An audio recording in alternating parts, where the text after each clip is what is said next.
chumi local chu nang le ke hian kan tuar ni kan tor dan chu eng tinge kan tira bachang kan don lo ramin ma song thei don lo ramare thei pha don ani chung sum ta chuan India ram tin chiat ba tu man nei lo ba foreigner ho tu man min mangai lo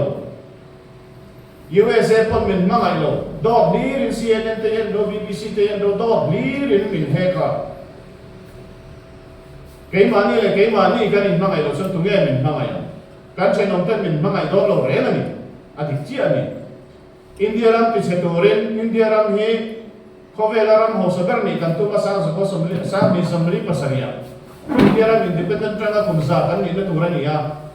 chon me akhen lo na tur suan na sa takin min be be ni an ti tur po ni ke ni na kan ti tur su enge kan ti chuan chung sum ta chu a tho ta tur dik ta ka thok ro se ti te me hi ni asum local na kan do asum chuale na kan do chu zum chu với nhà hiện nay là tiếng nghe can bê em vang nghe can đủ lâu can tiền xuân sum địch lâu ăn man can tùng vàng mấy bây nè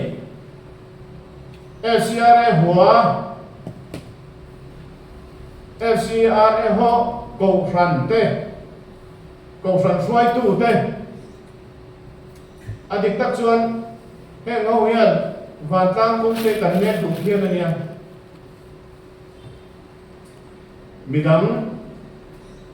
midam hi kan ne du khian ania arong mo na ta ko hian em vang nge India hi ho sa se kan do voinia I healthcare bill te pung odian a pek sa ta sang te hi a ho sa wa mani ration thatak tak I don na te hi pung odian wa mani chỉ sang atam lu tuk skill sang atam lu tuk vele unati kan tia vai vel sa zali som thum panga ni tai ka sia kan mang sen don lo lu tuka mi ho sa tan puina an ti ka hotel tam tak tu la hen dik thar don umodian railway aran zaba hei kum zanua India rail nasala kan ban ton no stay dang zong in an nei ton no mi ne nga ma ngai to lo nuwa kan nei ve ha hi bin kan soya heng zong song te hi India ra malo ho sak to wang ani em wange India ra malo ho sak kan ti son pu mo di ten kong di kan so a corruption an huwa a terrorism an huwa a thiếu dik takin an ti wangin voi ne hen nang le kai kan fan ne ni mala na tur tam khop mai pakhat na chuan sai tui don lo ni moral reform hi kan ngai ni moral reform kan ti chu India hian thila ti ve thei lo India mi chu le chena ka sai ta khan janna ganna manna are kan ti bari bara vai mong kha kan ti kan tet lai chuan vai ho hian ni chang hian ko ta tangba lo kan lo ri ruk sak thi an lo lak sak thi ni vai ho chu enga ma kan ngai lo kan musit em mai ni kan musit om reng ani em wa nge kan ti chuan kan zin lai kan history a hian ngai to la history in la vekin karinga posom malamba chu kan la vek engei zia vai an ne zia hi kan zir musulman an lo kala vai an kan vo phep chu ta British an lo kal lea an vo le phep chu zong chu kan zir Udamendra Pradhan ha ui sin on history at hak te kan tinene zirlai kan history zirlai khan Hindu vai kan ti ho vai chia kan ti ho vai na kan tuk tak lo em khove na amu san tak em ta hi history a zirve ta ni su lo mong masin Mizoram history a hian bru ho hi than ro pa khon choya chen na chắc ma hin lang lo rem rem Mizoram history a hian a Mizo te hi 80% ver kan nia kan history a hian Mizo te lam mi lo vela kan du mi lo zir Zirlaya Mizo history kan Zirlaya hian Mizo te lam mi lo la tu nge mo duang le tu na mi nge chu ti in ti ngai reng reng le India an ne zia kan sirngar ngara tu te nge education minister Congress hun lain tu te nge education minister chi central Muslim vegan ni Muslim chuan engen zia kan ti chuan Hindu ai Muslim an zia thaveka mo chu tiang chuan kan zira engla ti theilo angin kanin ngaya new education policy chu sami samni khan ku modian ra so pek be ke po state level district level as well city college principal kan ibe mio hangin committee a katel valley kan du dan kan zia ve kan du dan hin la lo re re ke ni chuan a he chu te kha chen chu ni se te ka te eng mo kha kha ka tum le ni pu mo di ten ran ti chok che chu a vai hi na kha ke ni a vai song song a tu em ya no pa te te kan coding te jera coding ka compulsory nom top me ni ke ni chuan phone a hen kan no le pa chuan payment me chwa te ke ni chuan kan me chok ke ma kan pa te chuan application in siam an mani an siam thiam vet don an competitive don Japanese how chuan Japanese no pa no chuan review an siam thiam vet kan ti te kha an education system no fu kam mai mai nia chu tian chuan an kha tu mani Adani le Ambani te kan selo nga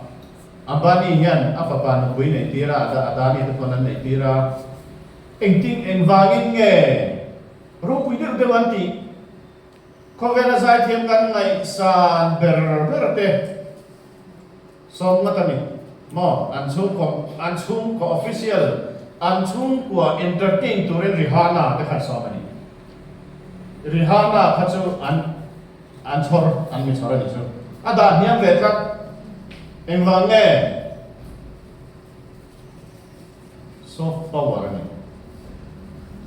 kaso tang chu British ti hian enge in ru ala la alang lo hilltop alang lo England ramlal kan princess te mo Queen Elizabeth te alo la ani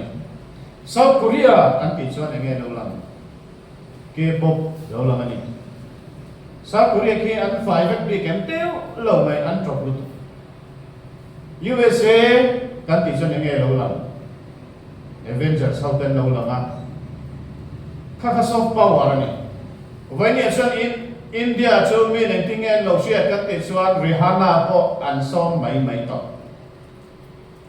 ma nai image chia India chu eng ma ti thei ve lo atanga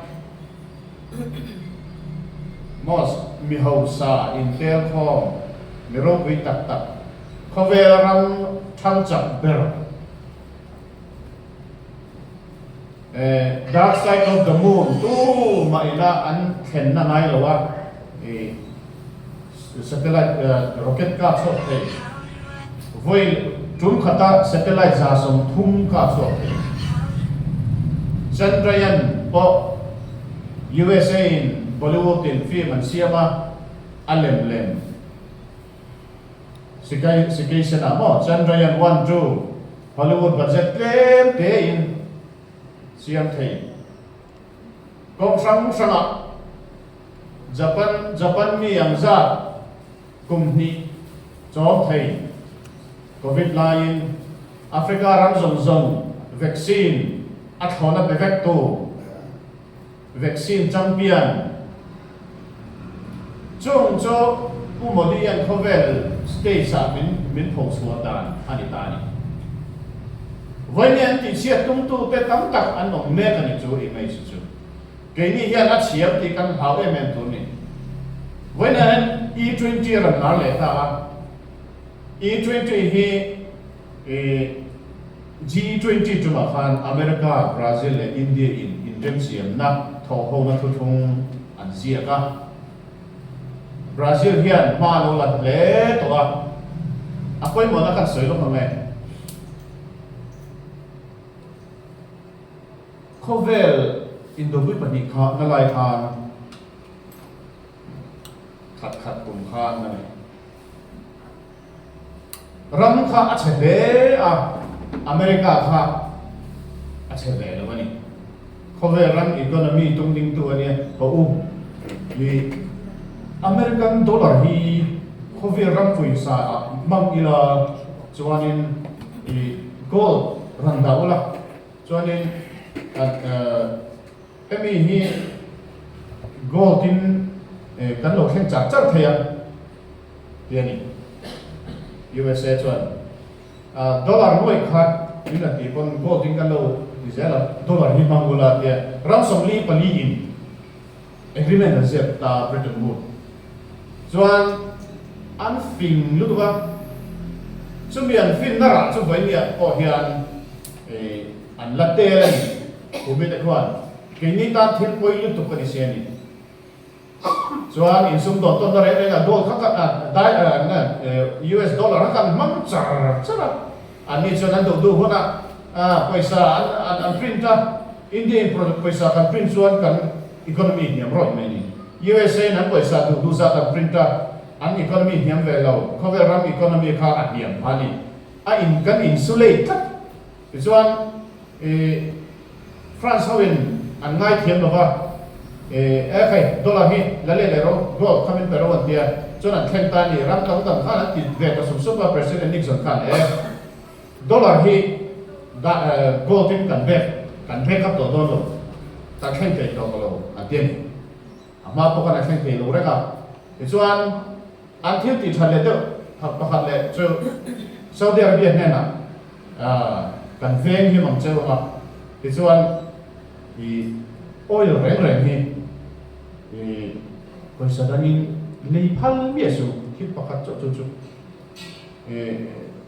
dollar ching lei phal ro an dia chu petro dollar lo so chan ni tani kha a background chu tani chuan Hormuz te lo khenga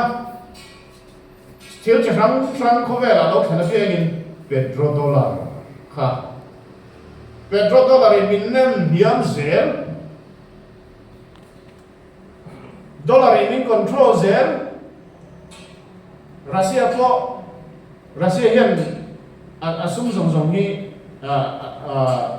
asum le pai hi dollar in ani ya dollar ka niam piang Russia ka ta niam ve so Russia chuan mana Russia dollar ka mana phalo wa si sa India rapo kuna hian kan hausa hiau ma se kan dollar zong hi min si sa fek se chuan man thai ro an ti se chuan in ka che dom lo ni tuna economy a hian ni tuna hun khen me ka po hian chu thil chu min control nan mang te re ni chu wang chuan E20 2030 ya ti tu kha Hormuz vel wangin kumodu te khai kan man mo ngai ram chu ma chuan motor engine chuan ten te chu tuarang 2023 no lama mi chuan 1 to 2% vel tuaranga ama mi khachuanin 5-8% more vel tuaranga hi chu kan tok na hi chu lo tuar tok lo ma se poi lo ve kovel pum pui India ram hi kan that pa do phot chuan economy kan that pa do chu ba chuan E20 kan ti hota lai ni ate ta ni hei zo ram me poi kan sia ta lai ni chuan E20 vang hian India ram kan that pa don khi ta kan pa don ti kha kan soi do ni